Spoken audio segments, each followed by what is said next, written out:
हम जीवन में कितना सब कुछ सीख लेते हैं, जाने कितने मंत्र, जाने कितनी चीजें, जाने क्या कुछ इकट्ठा कर लेते हैं, लेकिन उसको प्रैक्टिकली यूज कैसे करना है। ये एक साधु थे, एक बहुत यंग सेज, जो सीख रहे थे अभी और जो जानना चाहते थे, अलग अलग लोगों से मिलकर जानना चाहते थे, अपनी नॉलेज को बढ़ाना चाहते थे।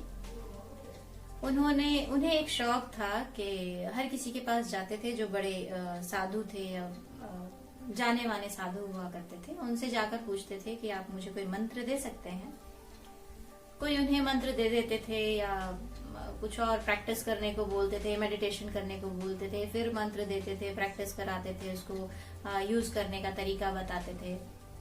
बहुत सारी चीजें होती थी, लेकिन वो बार बार हर किसी के पास जाकर मंत्र मांगते थे और ले भी लेते थे। एक दिन ऐसे ही उत्तरकाशी में एक बड़े साधु मिले। इस लड़के ने पूछा कि कितना टाइम लग जाएगा अभी मंत्र देने में। तो बड़े साधु ने कहा कि 1 साल लग जाएगा, 1 साल बाद आना। 1 साल बहुत लंबा पीरियड था। इस यंग साधु ने फिर पूछा कि अगर मैं यहीं रह जाऊं और यहीं आप जैसा कहें वैसा फॉलो करूं और शायद थोड़े कम समय में मैं मंत्र ले सकूं। उन्होंने कहा ठीक है, रह जाओ। यंग साधु रहने लगा। 1 दिन गुजर गए, 2 दिन गुजर गए, 3 दिन गुजर गए।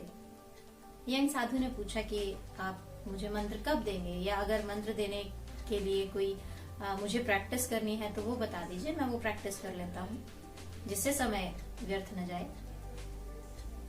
तो साधु ने कहा नहीं, कोई प्रैक्टिस नहीं चाहिए, आप गंगा जी के तट पर चलिए, मैं आता हूँ। तो इस यंग साधु को लगा कि कोई रिचुअल होने वाला है। फटाफट गए, गंगा स्नान किया, प्रिपेयर होके बैठ गए कि बड़े साधु आएंगे तो मंत्र मिलेगा।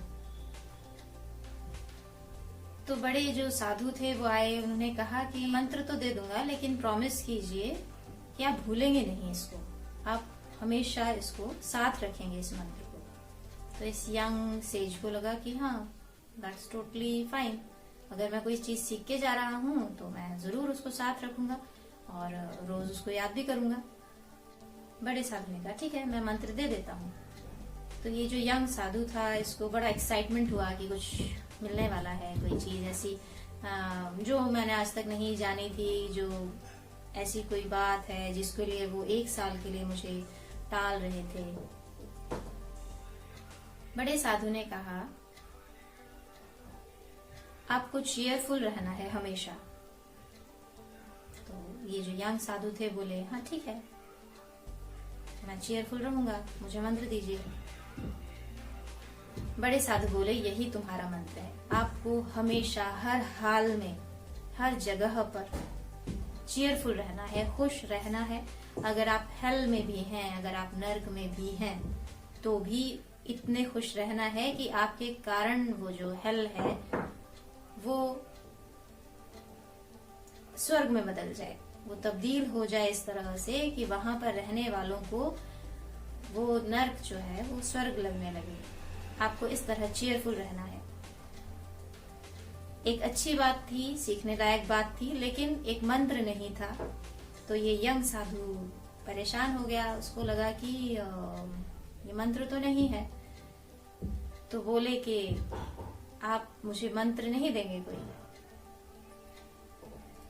तो जो बड़े साधु थे, बुजुर्ग साधु थे, वो बोले कि ये एक चीज है जो इंसान भूल जाता है कि ये कहीं बाहर से आने वाली चीज नहीं है, आपको खुद प्रैक्टिस करनी होती है। चीयरफुलनेस कहीं से आती नहीं है, आपको अपने अंदर उसको क्रिएट करना होता है। और हर इंसान ये भूल जाता है और वेट करता है कि आस पास कोई ऐसी घटना हो, कोई इंसिडेंट हो, या ऐसा कोई इंसान मिले, या ऐसी कोई बात हो जिससे हम खुश हों।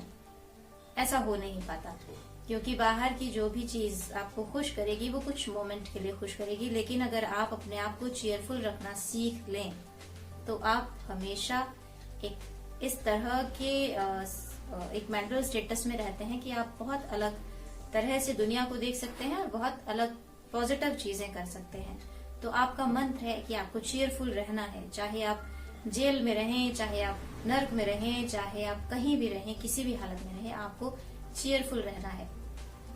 इस यंग साधु ने जो अपनी बुक लिखी है जिसमें ये रेफरेंस दिया है, उन्होंने कहा है कि ये मंत्र मेरे हमेशा काम आया है। ये कहानी मैंने आपको इसलिए सुनाई क्योंकि हम सच में भूल जाते हैं कि ये जो मेंटल स्टेटस है हमको खुद क्रिएट करना होता है, कहीं बाहर से आता नहीं है।